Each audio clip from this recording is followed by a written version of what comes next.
So like Emily said, my name is Jillian Lauer, and I'm a postdoctoral fellow here at NYU, where I work in the Cognitive Development Lab with Professor Andrei Cimpian. And I'm really excited to see all of you here and to tell you about our lab's research or a little bit about it. But I first just wanted to quickly show you our lab members and who we are. So in addition to Dr. Cimpian, we also have a number of doctoral students and postdoctoral fellows like me. And then we have about 30 to 35 undergraduate and postgraduate research assistants. So we're a pretty sizable lab. And broadly speaking, all of us here study social cognitive development, which means that we're interested in how children make sense of the world around them, and particularly the social environments that they live in. So one of our main research focuses is how children explain what they observe in their daily lives. For instance, how elementary school children explain the differences in academic performance that they see among their classmates in their classrooms. We also study motivation and motivational processes. So questions like what factors motivate children to achieve in school, and then also to persevere after they experience academic setbacks. We're especially interested in what motivates some children to pursue careers in science and math over others. A third major focus of the lab is investigating conceptual development, so concepts about natural kinds or categories and social groups.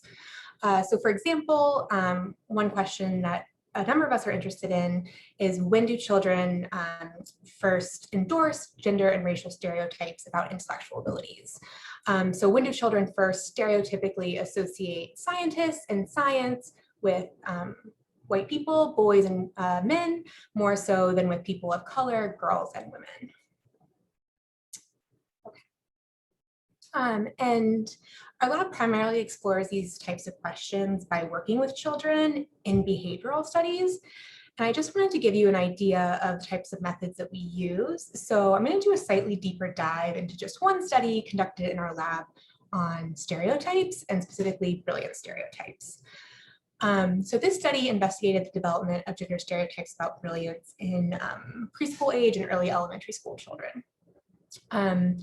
In case you don't know, in adulthood, both women and men tend to think of brilliance as a male trait, meaning that when we think about brilliance or who's likely to be brilliant, we tend to imagine men, and particularly white men. So the primary research question for this study is when do children first develop this stereotype, if they show it at all? So to address this question, our researchers examined 4 to 7-year-olds and their stereotypes using this task. So they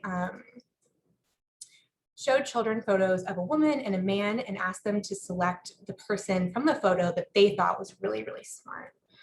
And if children possess gender stereotypes about brilliance, we expect them to select the man here on the right more often than the woman on the left as the really brilliant person or the really smart person. So I actually have a video here of participants completing the study, and the video was filmed by a film crew, which is a much nicer quality than I could make for you guys. They visited the lab to feature the study on their news program, so I just wanted you to know. I'm going to pull up the website really quick.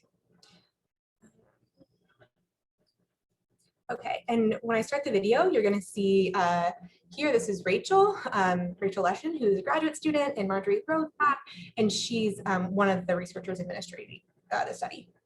I'm going to tell you some stories. The kids were told a story with no gender assigned and asked who in the story was the smart person, a man or a woman. So there are lots of people at the place I work, but there's one person who is really smart.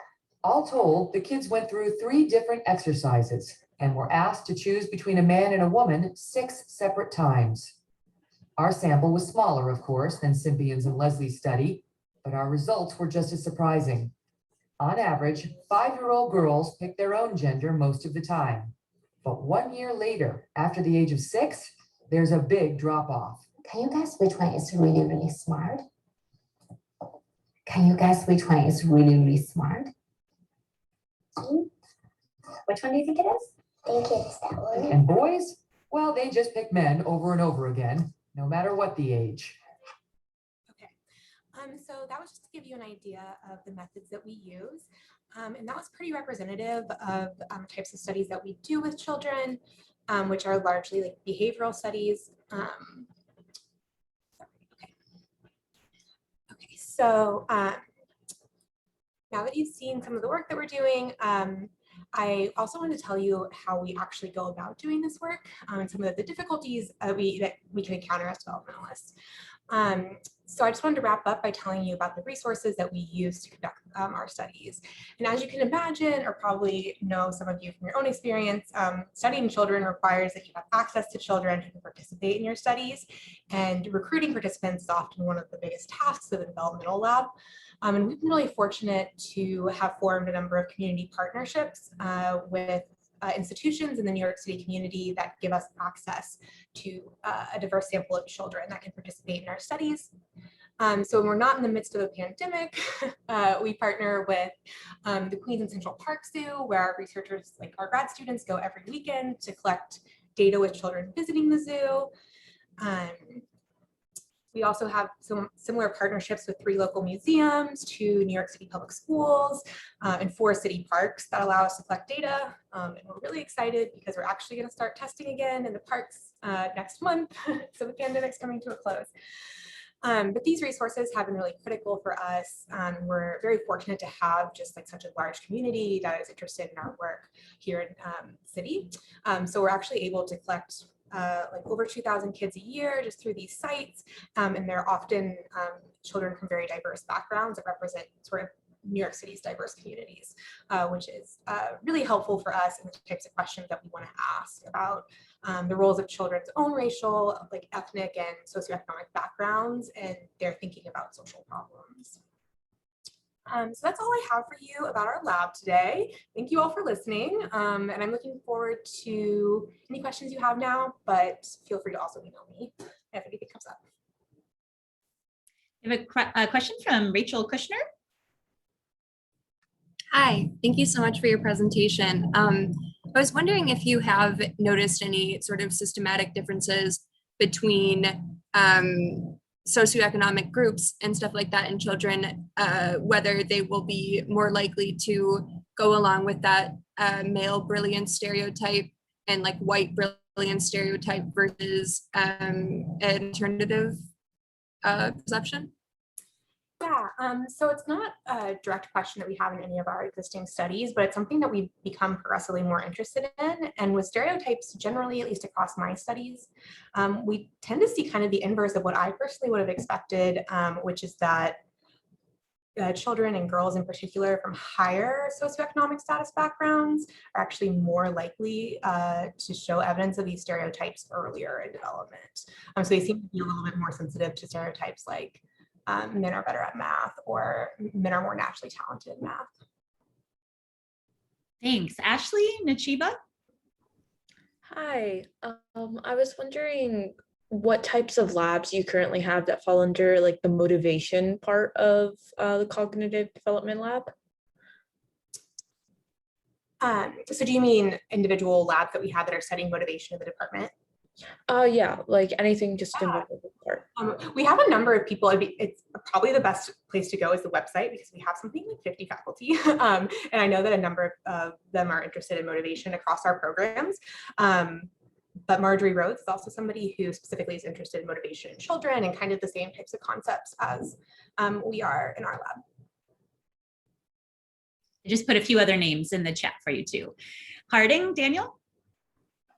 Yes, hi. So I was wondering if your lab has done any work in the around the age that young children start to acknowledge and discuss trauma that they face in either an at-home or an at-school setting, whether that is discussed of like a point in time in which they start to understand what trauma is.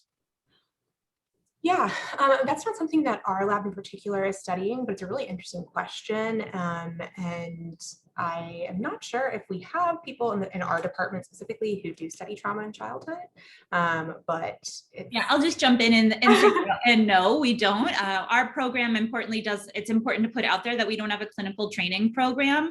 We are really a research-based program that focuses on cognitive and social development and the empirical science of that without a clinical training component. So people who are interested in trauma usually go someplace else that has a clinical psychology PhD.